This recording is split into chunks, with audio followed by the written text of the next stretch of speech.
Every time the World Cup arrives, it feels like the entire world is talking about football. Friends discuss matches. Families gather around televisions.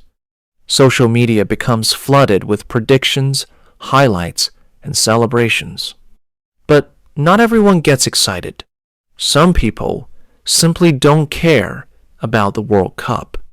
And surprisingly, that's completely normal. One reason is that people are interested in different things. What feels fascinating to one person may feel boring to another. Some people love sports.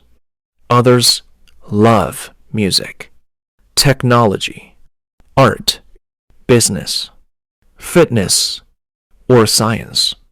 The brain naturally pays more attention to subjects it finds rewarding. So if football isn't rewarding to someone's brain, the excitement won't feel the same. Another reason is emotional connection. Most passionate fans have a connection to the sport. Maybe they played football growing up. Maybe their family supported a team.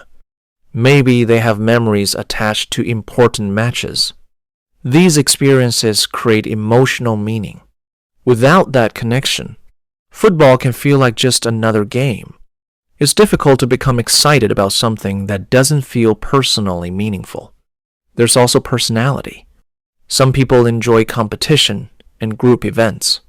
They love cheering with crowds, following tournaments, and feeling part of something larger. Others prefer quieter interests, activities they can enjoy independently. Reading, creating, learning, building, or exploring ideas. Neither personality is better. They're simply different.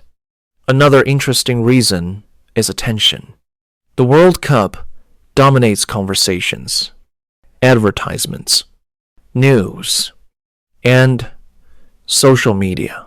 For some people, this creates excitement. But for others, too much exposure has the opposite effect. The more everyone talks about it, the less interested they become. Psychologists call this reactance.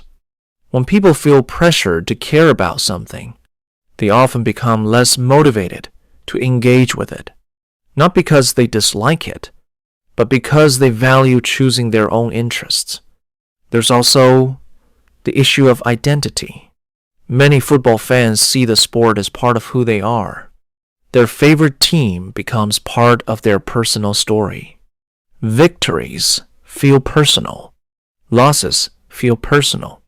The sport becomes emotionally important. People who don't care about football often build their identity around different passions. Technology, travel, gaming, writing, entrepreneurship, fitness, photography, or countless other interests. As a result, the World Cup doesn't hold the same emotional power. Some people also prefer activities where they actively participate. Rather than watching others compete, they enjoy creating things, learning skills, starting projects, or achieving personal goals. Watching a match may simply feel less rewarding than doing something themselves, and that's perfectly valid. It's also important to understand this. Not caring about the World Cup doesn't make someone boring. It doesn't make them antisocial. And it certainly doesn't mean something is wrong with them. People are not supposed to enjoy exactly the same things. Human beings are diverse. Different experiences create different interests. Different personalities create different preferences. Different values create different sources of excitement. Even the biggest event in the world won't appeal to everyone equally. And that's what makes people interesting. Because if everyone enjoyed the same things, the world would be incredibly predictable. So when someone says they don't care about the World Cup, it usually isn't because they hate football. It isn't because they're trying to be different. And it isn't because they don't understand the excitement. More often, it's simply because their attention is focused elsewhere, on different goals, different passions, and different forms of enjoyment. And psychology shows that's exactly what we'd expect, because the human mind doesn't become excited by what's popular. It becomes excited by what feels meaningful. And meaning is different for everyone.